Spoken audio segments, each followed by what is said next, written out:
সাংবাদিক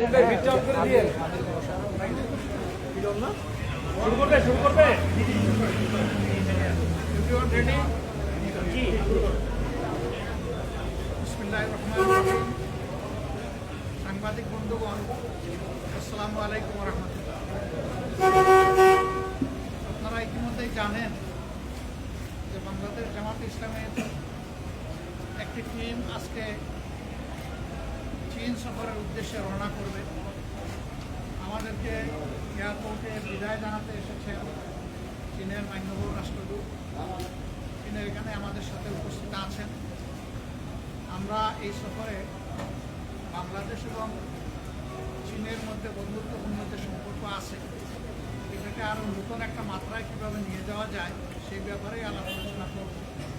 আমরা মূলত চীন সরকার এবং সিপিসি, চীনা কমিউনিস্ট পার্টির দাওয়াতেই যাচ্ছি। আমরা সেখানে আগামীকাল থেকে 15 তারিখ পর্যন্ত অবস্থান করব। 15 তারিখ রাত্রে আমরা আবার বাংলাদেশের উদ্দেশ্যে রওনা করব ইনশাআল্লাহ। আমাদের এই অভিযাত্রায় আমরা 8 জন একসাথে আছি। আমাকে আপনারা সবাই চিনেন। এছাড়াও আমার আরও 7 জন সঙ্গে ইনশাআল্লাহ যাচ্ছেন, আমরা একসাথেই যাচ্ছি। আপনারা দোয়া করবেন দেশ এবং জাতির স্বার্থে আমাদের এই সফর যেন সফল হয় এবং কল্যাণ বয়ে আনে। চীনের সাথে আমাদের সম্পর্ক দীর্ঘদিনের।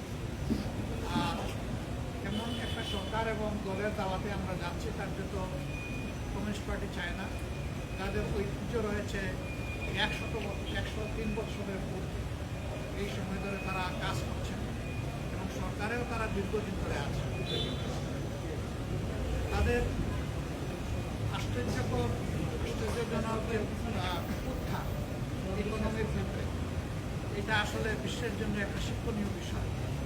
এবং এটাও জানেন যে মোহাম্মদ রাসূলুল্লাহ সাল্লাল্লাহু আলাইহি সাল্লামের এইরকম একটা কথা আছে, তোমরা জ্ঞান অর্জনের জন্য প্রয়োজনের শুধু চীন পর্যন্ত যাও।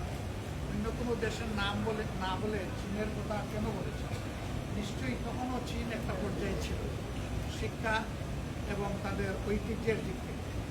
আমরা আশা করি যে চীন থেকে আমরা ভালো কিছু জানবো, আমরা তাদেরকে বুঝবো, তারাও আমাদেরকে জানার সুযোগ পাবেন এবং এইভাবে পারস্পরিক যোগাযোগ যত বাড়বে, আমাদের আসা যাওয়া এবং একসাথে আমাদের ভিউজ এক্সচেঞ্জ এর মাধ্যমে আমরা আশা করছি যে সেখানে ভালো কিছু বাংলাদেশের জন্য হবে।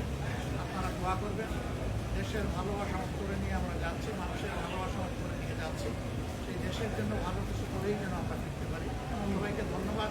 Now I request his Excellency